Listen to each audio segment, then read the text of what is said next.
اور فرمایا بعبدہ، اپنے بندہ خاص کو، اپنے بندہ خاص کو. اب بعبدہ فرمایا، بروحہ نہیں فرمایا. محبوب کی روح کو سیر کرا، یہ نہیں بلکہ بعبدہ، بندہ خاص کو. یہ اعتراض کا جواب ہے جنہوں نے کہا کہ یہ خواب کی بات ہے. فرمایا اگر خواب کی بات ہوتی تو سیر روح کرتی، جسم وہیں پڑا رہتا ہے، روح ہی سیر کرتی ہے. ہم نے بروحی تو نہیں کہا، ہم نے بعبدہ کہا. سبحان اللہ. اور عبد کسے کہتے ہیں؟ قرآن کے اندر ایک مرتبہ نہیں، درجنوں مقامات پہ لفظ عبد آیا. وَاذْكُرْ عَبْدَنَا أَيُّوبَ. عبدنا، عبد جہاں پہ بھی قرآن کی لغت میں استعمال ہوا وہ روح مال جسد کے لیے استعمال ہوا. روح کے ساتھ جسم مل جائے اس کو عبد کہتے ہیں. پورے احادیث طیبہ کے ذخیرے کے اندر عبد کا لفظ جہاں بھی آیا روح مال جسد کے لیے آیا.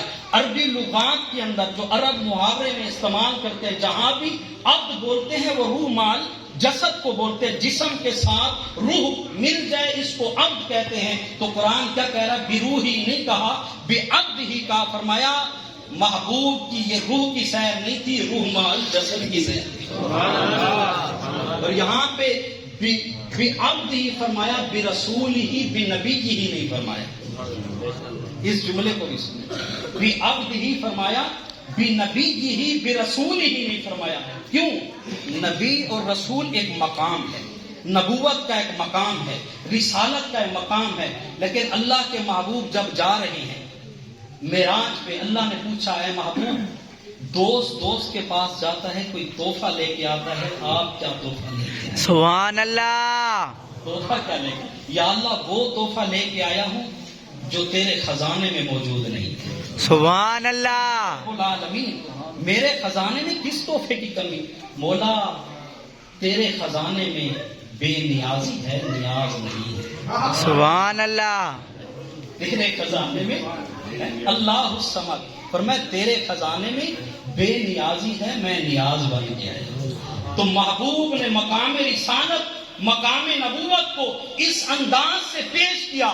فرمایا وہاں پہ عرش پہ پہنچ کے اللہ کی بارگاہ میں جب اللہ نے فرمایا اے محبوب یا عبدی، اے میرے بندہ خاص، خلقت الخلق لاجلک، اے محبوب میں نے ساری کائنات کو تیری وجہ سے پیدا کیا. سبحان اللہ. الخلق لاجلک، ساری کائنات کو میں نے تیرے لیے پیدا کیا. آگے جملہ سنے محبوب کا، اللہ کی بارگاہ میں کیا عرض ہے؟ مولا خلقت الخلق لاجلک، اگر تو نے ساری کائنات کو میرے لیے پیدا کیا تو ترکت الخلق لاجلک. سبحان اللہ.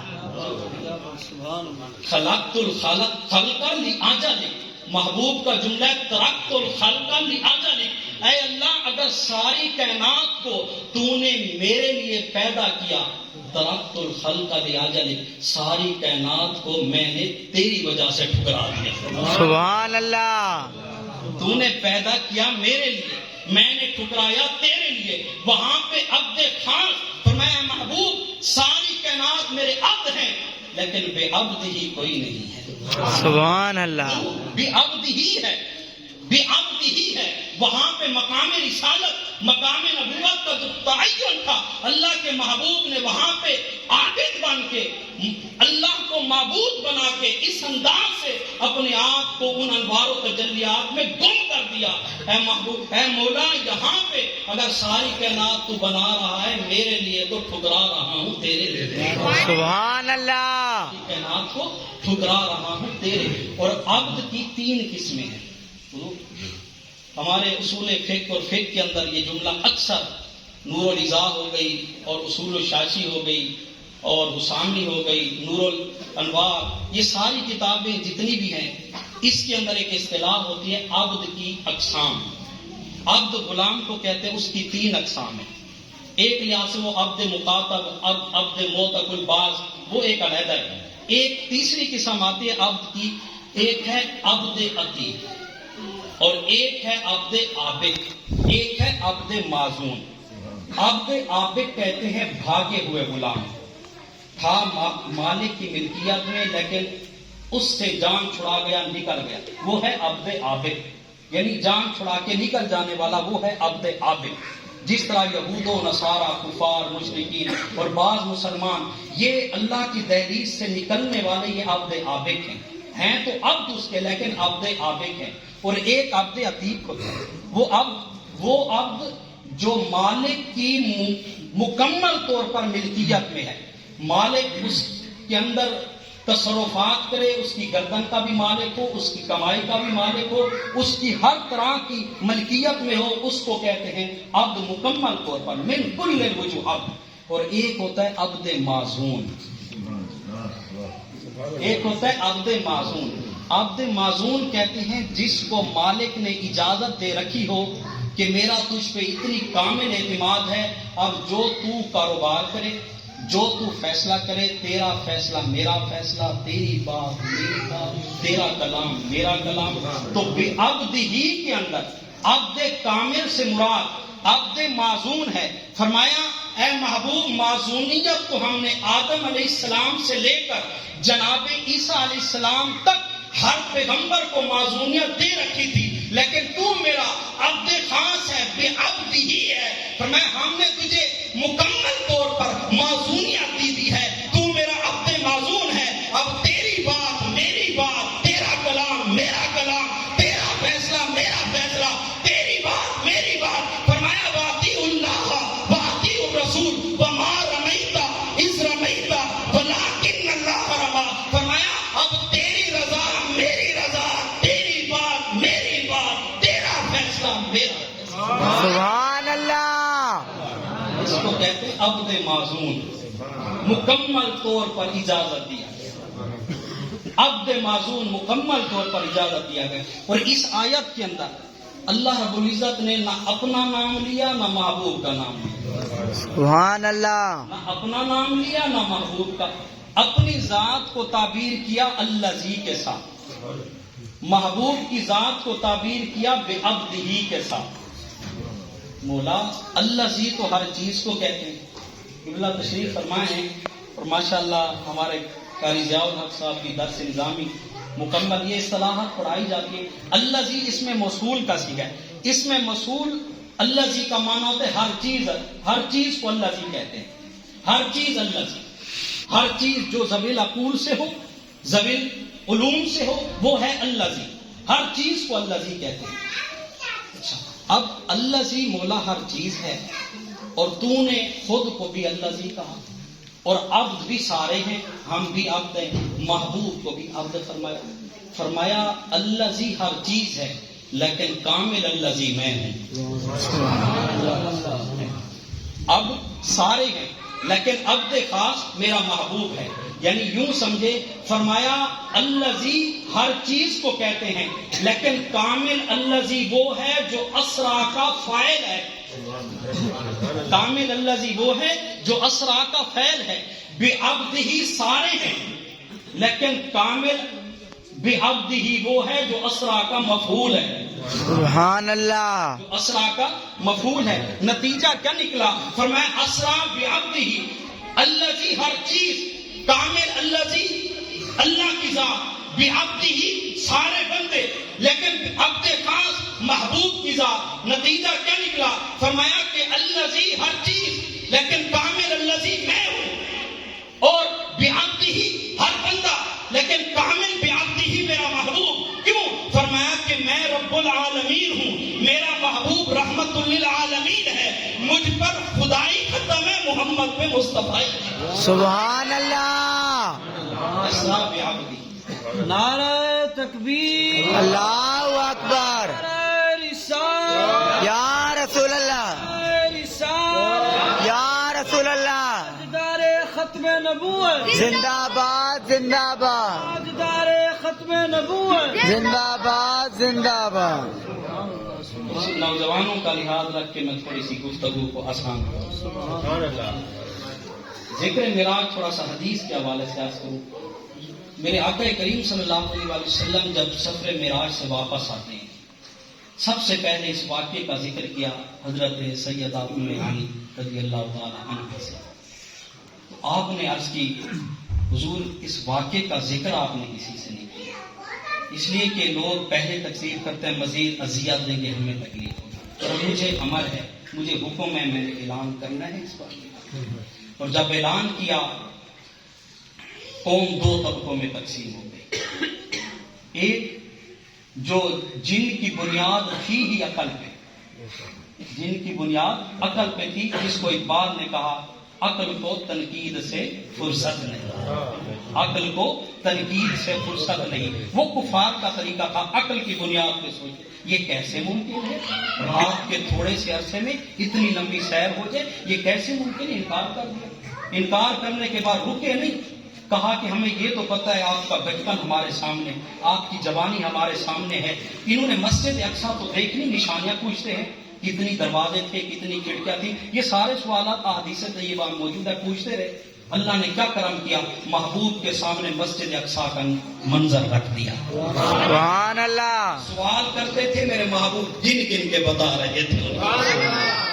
سارے جب سوالوں کے جواب ہو گئے، ہر طرح کا پوچھ لیا. اس کے بعد جب مایوس ہوئے، کہا کہ اب ان کے دوست صدیق اکبر کو بہتانا بڑا آسان ہو گیا.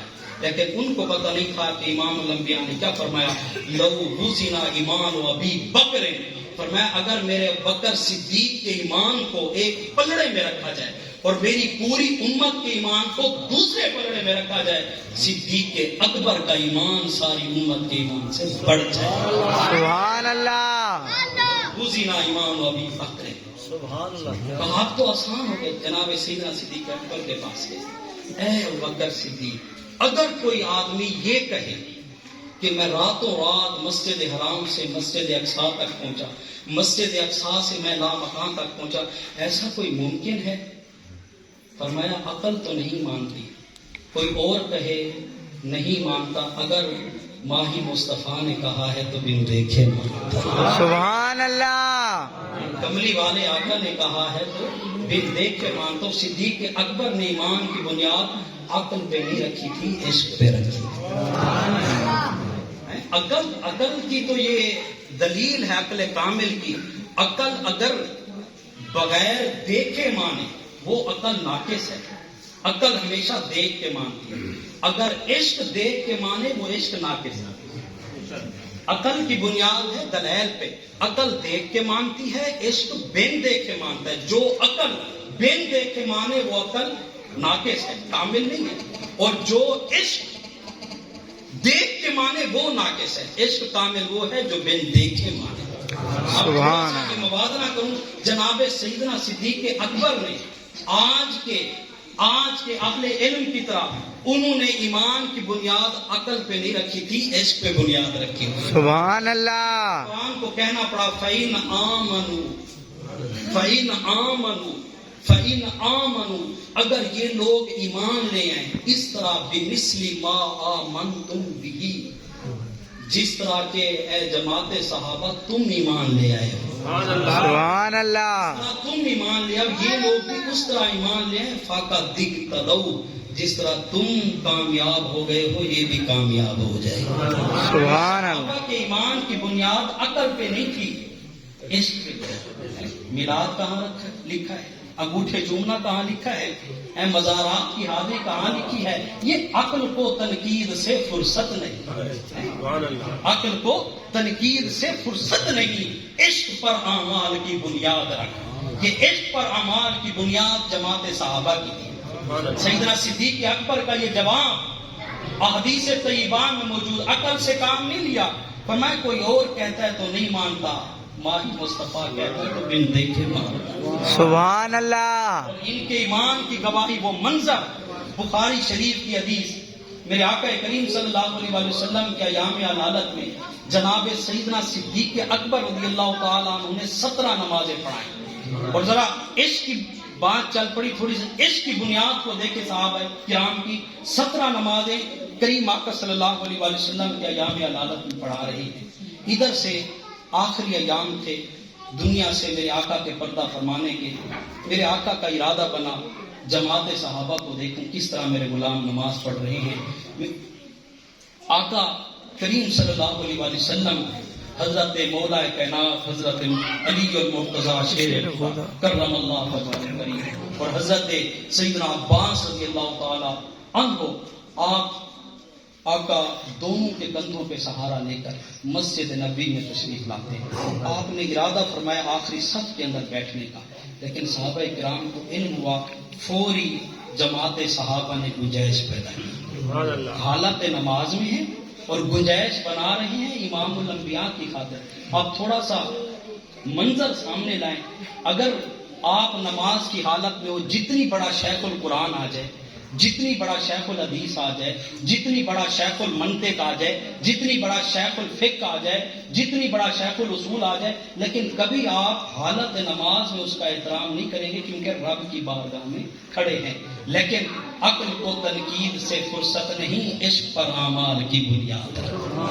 یہ جماعت صحابہ ہے. میرے آقا کریم صلی اللہ علیہ وسلم نے فرمایا اتموا صلاتکم، اپنی نمازوں کو مکمل کرو. لیکن صحابہ کا اپنا عشق تھا.